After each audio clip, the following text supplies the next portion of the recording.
नमस्कार दोस्तों, स्वागत है आप सभी का आपके अपने चैनल स्वामी विवेकानंद एकेडमी में। आज की इस क्लास में हम सब पढ़ने वाले हैं क्लास 12 ज्योग्राफी चैप्टर 5, जिसका नाम है प्राथमिक क्रियाएं। इसका ऑल ऑब्जेक्टिव क्वेश्चन करने वाले हैं, जो कि मोस्ट इम्पोर्टेंट क्वेश्चन होगा और ये बार बार पूछे जाने वाले ही प्रश्न इसमें इंक्लूडेड है। तो चलिए बिना देरी के क्वेश्चन की ओर आगे बढ़ते हैं। पहला क्वेश्चन क्या है? पहला क्वेश्चन है कि निम्नलिखित में से कौन सी खाद्य फसल है? इनमें से कौन सा है जो खाद्य फसल है? यह क्वेश्चन मोस्ट इम्पोर्टेंट है, 2019 में पूछा गया है, BBI है, याद कर लीजिएगा। तो मक्का जो एक खाद्य फसल है, ऑप्शन नंबर जो सी है वह राइट आंसर। अगला क्वेश्चन की ओर बढ़ते हैं। क्वेश्चन नंबर 2 क्या है? क्वेश्चन नंबर 2 है निम्नलिखित में से कौन सा भू उपयोग सर्वग नहीं है? भू उपयोग सर्वग नहीं है तो सीमांती जो भूमि है, सीमांत भूमि, ये भू जो उपयोग में नहीं आता है। ऑप्शन नंबर जो सी है इसका वह राइट आंसर होगा। ऑप्शन नंबर सी वह राइट आंसर। क्वेश्चन नंबर 3 क्या है? क्वेश्चन नंबर 3 है कि खट्टे रसदार फलों की कृषि संबंधित है। खट्टे रसदार जो फल है वो कृषि किससे संबंधित है? तो वो कृषि जो संबंधित है वो भूमध्य सागर कृषि से संबंधित है। भूमध्य सागरीय कृषि, जो भूमध्य सागरीय कृषि होता है वहाँ पे सिर्फ खट्टे फल की कृषि की जाती है। ऑप्शन नंबर जो सी है वह राइट आंसर। क्वेश्चन नंबर 4 क्या है? क्वेश्चन 4 है कि निम्नलिखित में से कौन सी रोपण फसल नहीं है? निम्नलिखित में से कौन है सा है जो कि रोपण फसल नहीं है? या फिर कॉफ़ी, मकई, गेहूँ, या फिर गन्ना या रबड़? कौन जो है कि वो अति नहीं है रोपण फसल? तो गेहूँ जो एक रोपण फसल नहीं है। क्या है? गेहूँ रोपण फसल नहीं है। ऑप्शन नंबर जो बी है वह राइट आंसर है। क्वेश्चन नंबर 5 क्या है? क्वेश्चन नंबर 5 है शाकाहारी कृषि अधिक सफल रही। शाकाहारी जो कृषि है वो सबसे अधिक सफल कहाँ रही? तो डेनमार्क में सफल रही थी। ऑप्शन नंबर जो बी है वह राइट आंसर है। ये क्वेश्चन भी मोस्ट इम्पोर्टेंट है, ये भी 2019 में पूछा गया है, BBI है, याद रखिएगा, अच्छे से याद कर लीजिए। क्वेश्चन नंबर 6 की ओर बढ़ते हैं। क्वेश्चन नंबर 6 है कि यूरोप वासियों द्वारा अपने उपनिवेश में किस प्रकार की कृषि का विकास किया गया था? यह क्वेश्चन तो और भी मोस्ट इम्पोर्टेंट है। देखिए कितना बार पूछा गया, 19 और 21 में, और बहुत ही अधिक चांस है कि 2026 में भी पूछा जाए। तो जो कि यूरोप द्वारा जो उपनिवेश में किस प्रकार की कृषि की जाती थी, तो उसमें रोपण कृषि। ऑप्शन नंबर जो बी है वह राइट आंसर।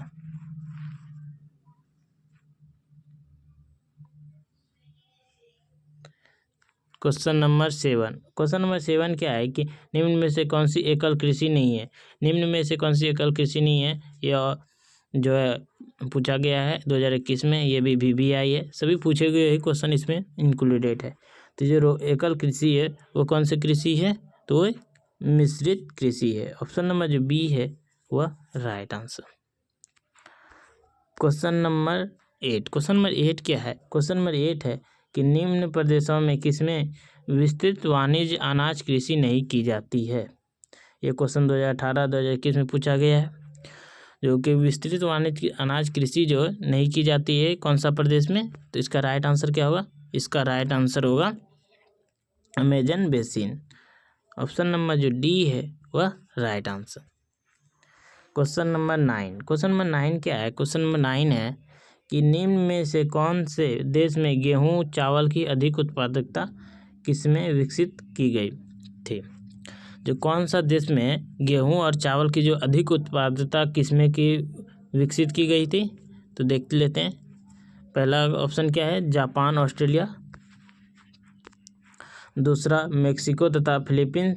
तीसरा संयुक्त राज्य अमेरिका तथा जापान। चौथा मेक्सिको तथा सिंगापुर। इसका राइट आंसर क्या है? मेक्सिको तथा फिलीपींस में। ऑप्शन नंबर जो बी है वह राइट आंसर। क्वेश्चन नंबर 10 है। क्वेश्चन नंबर 10 है कि शुष्क कृषि में निम्न में से कौन सी फसल नहीं बोई जाती है? शुष्क कृषि में जो कौन सी फसल नहीं बोई जाती है? तो चावल जो है शुष्क कृषि में नहीं बोई जाती है। ऑप्शन जो है डी वो right answer. Question number 14। Question number 14 क्या है कि गेहूं की खेती का आदर्श तापमान कितना होना चाहिए? गेहूं का खेती का जो आदर्श तापमान है वो कितना होना चाहिए? तो 10 डिग्री से 20 डिग्री सेल्सियस होना चाहिए। ऑप्शन नंबर जो बी है वो राइट आंसर है। यह भी क्वेश्चन भी आई है, याद कर लीजिए, ये इस बार 2026 के एग्जाम में आने वाला है। आगे क्या है? आगे है क्वेश्चन नंबर 15। क्वेश्चन नंबर 15 है कि आज विश्व में लगभग कितने लोगों का भरण पोषण जलवायु पशुचारण पर निर्भर है? आज जो है विश्व में लगभग कितना प्रतिशत लोग है या व्यक्ति है जो कि उसका भरण पोषण जलवायु पशुचारण पर निर्भर है? तो इसका राइट आंसर क्या होगा? इसका राइट आंसर है 2 करोड़ व्यक्ति। 2 करोड़ व्यक्ति जो है कि भरण पोषण जलवायु पशुचारण पर निर्भर है। ऑप्शन नंबर जो बी है वह right answer. Question number 16। Question number 16 क्या है? क्वेश्चन नंबर 16 है कि चावल धान की खेती संबंधित है। चावल या धान की जो खेती है वो किससे संबंधित है? तो ये गहन निर्वाह कृषि से संबंधित है। ऑप्शन नंबर जो डी है वह राइट आंसर। आप सब कमेंट बॉक्स में भूमध्य सागरीय कृषि में कौन सी कृषि की जाती है? तो यहाँ खट्टे रसेदार फलों की जो है कृषि की जाती थी भूमध्य सागर कृषि में। अगला क्वेश्चन है कि रबर। Question number 17। रबर का सबसे बड़ा निर्यातक देश कौन है? रबर का जो है सबसे बड़ा निर्यातक देश कौन सा है? तो इसका राइट आंसर क्या है? तो इसका राइट आंसर है रबर जो है वो मलेशिया का सबसे बड़ा निर्यातक देश है, मलेशिया। ऑप्शन नंबर जो डी है वह right answer. Question number 18। Question number 18 है कि कृषि के अंतर्गत हम इसमें से किसे लेते हैं?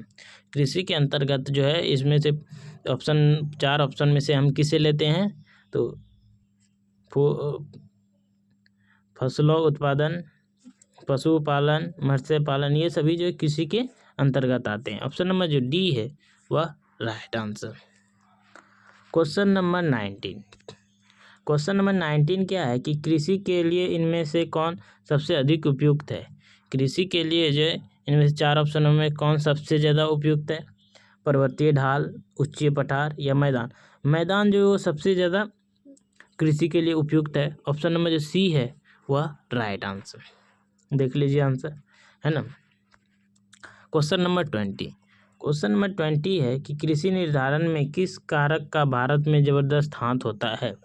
कृषि निर्धारण में जो किस कारक का भारत में सबसे अधिक ज़बरदस्त मतलब कि हाथ होता है? तो वह है वर्षा का। ऑप्शन नंबर जो बी है वह राइट आंसर। Question number 21।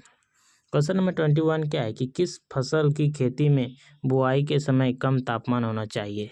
किस फसल की खेती में जो बुआई के समय जब रोपा जाता है तो उस समय तापमान कम होना चाहिए? तो गेहूं का खेती में। Option number B right answer. Question number 22। Question number 22 क्या है कि किस फसल की खेती पहाड़ी ढालों पर की जाती है? किस फसल की जो खेती है वो पहाड़ी ढालों पर की जाती है? तो चाय की जो खेती है पहाड़ी ढालों पर की जाती है। ऑप्शन नंबर जो बी है वह right answer. Question number 23। Question number 23 क्या है कि चाय का सबसे बड़ा उत्पादक देश कौन है? चाय का जो सबसे बड़ा उत्पादक देश है वो कौन है? तो चाय का सबसे बड़ा उत्पादक देश भारत है विश्व में। ऑप्शन नंबर जो बी है वह right answer. Question number 24। Question number 24 क्या है? निम्नलिखित आर्थिक क्रियाओं में कौन ग्रामीण अधिवेशनों से संबंधित है? यह क्वेश्चन भी बहुत ही इंपॉर्टेंट है, बहुत बार पूछा गया, भी आई है। तो चलिए कौन जो है आर्थिक अधिवासों से संबंधित है? जो प्राथमिक क्रिया है वो आर्थिक अधिवासों से संबंधित है। ऑप्शन नंबर जो ए है प्राथमिक, ऑप्शन नंबर ए जो है वो right answer. Question number 25। Question number 25 है कि निम्नलिखित में किसे कीर्तनदान कृषि कहते हैं? निम्नलिखित में से कौन कीर्तनदान कृषि कहते हैं किसे? ये भी आई क्वेश्चन है, याद कर लीजिएगा, सीधा क्वेश्चन भिड़ेंगे। तो इसका जो राइट आंसर है, इसका राइट आंसर क्या है? आदिम निर्वाह कृषि को कर्तन दिन कृषि भी कहते हैं। ये 2 नंबर में भी पूछा जाता है कि आदिम निर्वाह कृषि को कौन सा कृषि कहते हैं। तो इसका राइट आंसर हो गया option number B. Question number 26। Question number 26 क्या है? क्वेश्चन नंबर 26 है फूलों की कृषि कहलाती है। फूलों की कृषि क्या कहलाती है? ये भी मोस्ट इंपॉर्टेंट है। ये 2020 में पूछा गया है, लेकिन 2024 में भी पूछा गया था, 23-24 में। आप सब याद रखिएगा, ये यहाँ छपा नहीं है। तो फूलों की कृषि को क्या कहते हैं? तो फूलों की कृषि को कहते हैं पुष्प उत्पादन। क्या कहते हैं? पुष्पोत्पादन। ऑप्शन नंबर जो डी है वह राइट आंसर। क्वेश्चन नंबर 27 निम्नलिखित में कौन रोपण फसल है? निम्नलिखित में से कौन रोपण फसल है? यह भी क्वेश्चन मोस्ट इंपॉर्टेंट है। यह भी क्वेश्चन 2022 में पूछा गया था, जहाँ तक हमको याद है। तो ये जो है चाय है। चाय क्या है? एक रोपण फसल है। ऑप्शन नंबर सी है वह राइट आंसर। क्वेश्चन नंबर 28 कि रबर किस प्रकार की कृषि की उपज है? रबर जो है किस प्रकार की कृषि की उपज है? तो रबर एक रोपण कृषि की उपज है। ऑप्शन नंबर जो ए है वह right answer. Question number 28। Question number 29। Question number 29 क्या है कि निम्नलिखित में कौन प्राथमिक क्रियाकलाप है? यह क्वेश्चन 2021 में पूछा गया है, 2021 में पूछा गया है और 2025 में भी इस बार पूछा गया था। ये वाला क्वेश्चन मोस्ट इम्पोर्टेंट है, पूछा जा सकता है। तो इसका राइट आंसर क्या होगा? तो इसका राइट आंसर है खेती। ऑप्शन नंबर जो ए है वह right answer. Question number 30। Question number 30 क्या है? क्वेश्चन नंबर 30 है अंगूर की खेती को क्या कहा जाता है? ये देखिए बहुत बार पूछा गया, अंगूर की खेती को क्या कहा जाता है? तो अंगूर की खेती को विटीकल्चर, पिसिकल्चर और सेरिकल्चर, ये सभी कहा जाता है। ऑप्शन नंबर जो डी है वह राइट आंसर। अंगूर की जो खेती है कहाँ की जाती है? तो ये भूमध्य सागर के बीच की जाती है। भूमध्य सागर कृषि में आती है ये। Question number 33।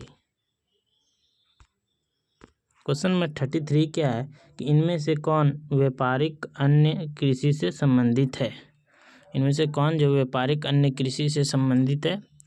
गेहूं या जौ, और ऑप्शन देखते हैं, या फिर राह, या इनमें से सभी। तो इसका क्या आंसर होगा? इसका आंसर है ऑप्शन नंबर ए। क्या है? ऑप्शन नंबर ए है गेहूं। गेहूं जो है व्यापारिक अन्य कृषि से संबंधित है। A right answer. Question number 34। Question number 34 क्या है? क्वेश्चन नंबर 34 है कि इन कोयला क्षेत्रों में कौन सी जर्मनी में है? इन 4 ऑप्शन में 4 कोयला क्षेत्र है, जिसमें इनमें से कौन सा जर्मनी में है? तो रूर जो कोयला क्षेत्र है यह जर्मनी में है। ऑप्शन नंबर जो बी है वह राइट आंसर। आप सब कमेंट बॉक्स में बताइएगा कि झारखंड का कोयला क्षेत्र का नाम क्या है? कौन सा कोयला क्षेत्र झारखंड में है? Question number 35।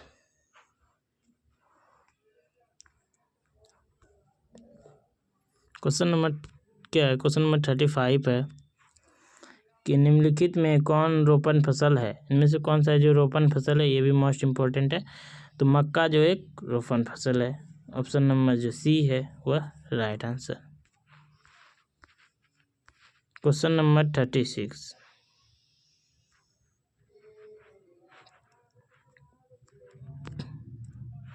क्वेश्चन नंबर 36 क्या है? निम्नलिखित में से कौन बागानी फसल नहीं है?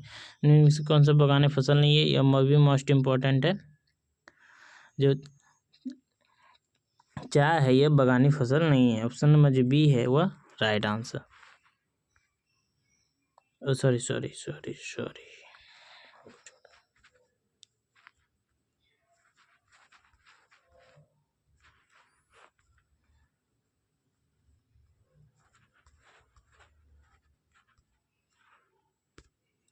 क्वेश्चन नंबर 37 निम्नलिखित में से कौन एक रेशेदार फसल नहीं है? कौन है जो रेशेदार फसल नहीं? तो मेस्टा जो एक रेशेदार फसल नहीं है। ऑप्शन नंबर जो सी है वह राइट आंसर। चलिए इतने ही सवाल थे जो कि ये सवाल सभी मोस्ट इम्पोर्टेंट है। यदि इस सवाल पूरा कर लेते हैं तो आपका एग्जाम में एक भी क्वेश्चन नहीं छूटेगा। और चलिए बिना देरी के और आप सब बताइएगा ज्योग्राफी का सब्जेक्टिव भी क्वेश्चन लाना है क्या? आप सब कमेंट बॉक्स में ज़रूर बताइएगा। आप सब कमेंट बॉक्स में बताइएगा तो ज़रूर लेके आएंगे। और अगला वीडियो सब्जेक्टिव या ऑब्जेक्टिव ज़रूर बताइएगा। और वीडियो अच्छा लगे तो लाइक, शेयर एंड सब्सक्राइब जरूर कीजिएगा। चलिए मिलते हैं अगली वीडियो में। जय हिंद।